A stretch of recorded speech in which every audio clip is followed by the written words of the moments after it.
Mettre l'accent sur l'importance des sons et lumières de la région auprès des institutions, voilà l'objectif de la table ronde qui a réuni une quinzaine d'associations de la Fédération française des fêtes et spectacles historiques de la région, avec l'ambition de poser les bases d'une véritable reconnaissance de l'impact de ces spectacles dans 3 domaines spécifiques. D'abord, au niveau de l'engagement citoyen et bénévole. Pour donner une petite idée, le Nord-Pas-de-Calais, c'est 3200 bénévoles qui participent à ces manifestations. C'est plus de 150 000 heures de bénévolat qui sont données chaque année pour organiser des sons et lumières.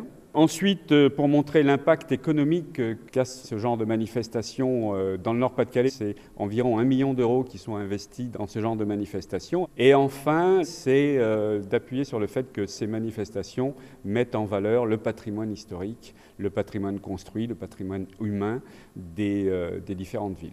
Une démarche qui tend à l'obtention d'un label qualité reconnu au-delà de la Fédération française des fêtes et spectacles historiques. Déjà dans cette région, la qualité des spectacles est reconnue par le Conseil régional, en particulier Nord-Pas-de-Calais. Mais au-delà de ça, ce qui nous intéresse comme retombée de cette table ronde, c'est que éventuellement un label qualité tourisme se développe au niveau de cette région du nord de la France, pour qu'on reconnaisse son dynamisme, pour qu'on reconnaisse le sérieux avec lequel des produits de défense du patrimoine sont proposés au grand public. Objectif atteint. À l'issue de cette table ronde, les institutions du tourisme se sont engagées à travailler avec la fédération sur la mise en place de ce label. Et le député va effectuer des démarches pour que ce type de manifestation soit également reconnu par le ministère de la Culture.